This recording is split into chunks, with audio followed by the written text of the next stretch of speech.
Hey everyone, welcome to This Explainer. We're diving straight into those alarming headlines you've probably seen lately about severe viral outbreaks on luxury cruise ships, and we're going to separate the facts from the fear. Today, we're breaking down exactly what happened during these recent scares. We'll look at the symptoms, the real transmission risks, and most importantly, how you can protect yourself. Imagine this. You're boarding a dream cruise. You've got a luxury cabin, stunning ocean views, exotic destinations on the itinerary, and then suddenly it turns into a medical emergency. Well, that is exactly what happened recently on the MV Hondius as it was navigating the remote South Atlantic.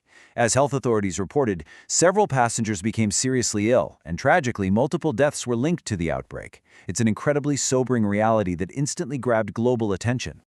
But get this, right around the exact same time, on a completely different ship operated by Princess Cruises, a major outbreak of a totally different kind was unfolding. Over 100 passengers and crew members suddenly fell sick with a highly contagious stomach illness. So we're looking at two different ships and two very different crises happening all at once. All right, Section 1. The suspects. Identifying the viruses.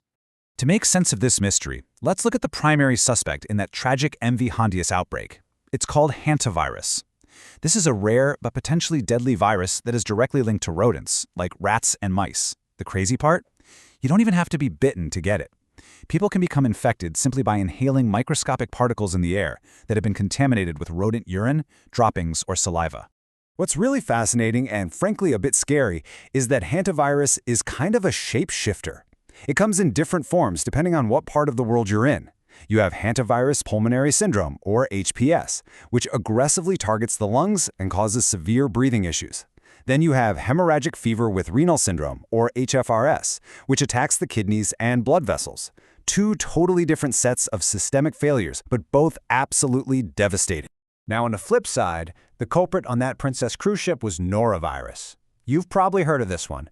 It's a much more common but violently disruptive stomach bug, famous for causing, well, uncontrollable vomiting and diarrhea. Unlike hantavirus, which needs that environmental contamination from rodents, norovirus is highly contagious directly between humans. It spreads like wildfire through close contact, shared food, or literally just touching contaminated surfaces. Moving right along to Section 2, the evidence, spotting the symptoms. The real danger with hantavirus is how deceptive it is early on. It's a master of disguise. It perfectly mimics everyday illnesses like the flu or even COVID-19. We're talking fever, extreme fatigue, muscle aches, headaches.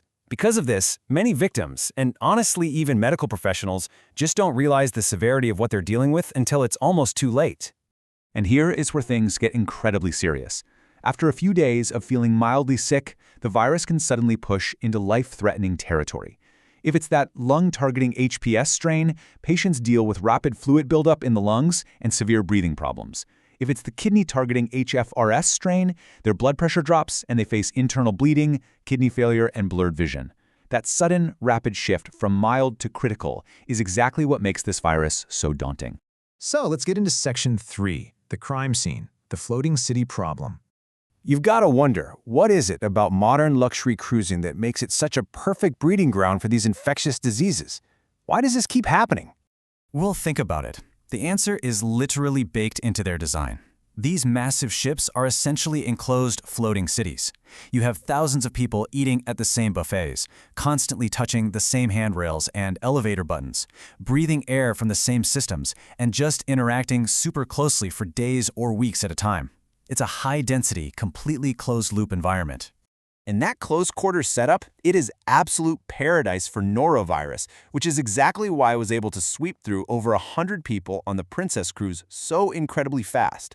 Norovirus thrives in conditions like this. It can survive on surfaces for ages and spreads effortlessly through food, water, and close human contact. Give it a cruise ship, and it has the perfect infrastructure to just multiply. But hantavirus is a totally different story. Since it doesn't normally spread from person to person, it's a real head-scratcher.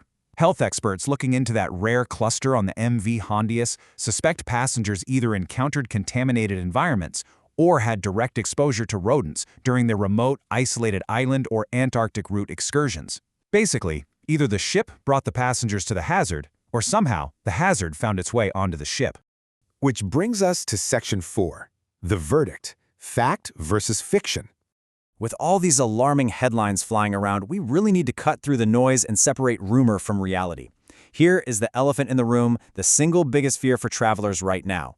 Can an infected passenger just cough in the dining room and pass hantavirus to the whole ship? You can take a deep breath, because the science here is actually very reassuring. Unlike a cold, the flu, or that highly contagious norovirus, catching hantavirus directly from another human being is considered extremely rare by global health authorities.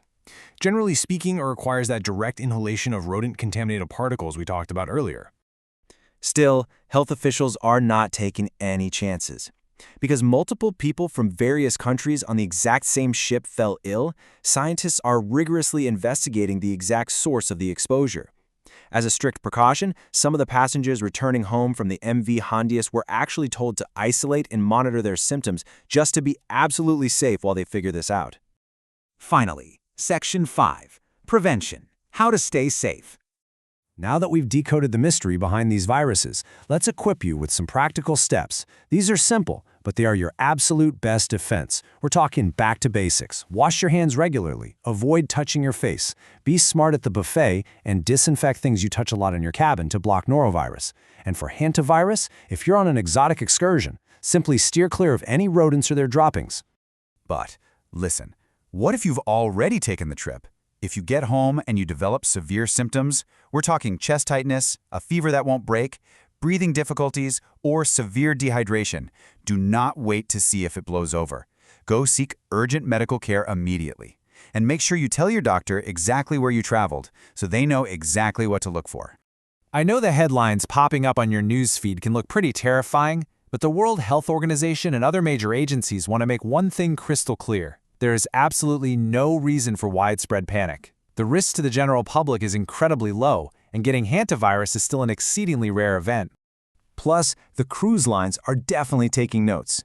Just like the pandemic forced everyone to adapt, operators are rapidly rolling out enhanced deep cleaning protocols, they're tightening up food safety, and they're seriously upgrading the medical monitoring on board to make sure these floating cities stay safe for everyone. So, we've looked at the evidence, the symptoms, the actual transmission facts, and the safety measures being taken. Knowing the real science behind the headlines and understanding that the overall risk is actually quite low, here is the million-dollar question I'll leave you with. Are you still ready to pack your bags and set sail on the high seas, or will you be keeping your feet firmly planted on dry land for your next vacation?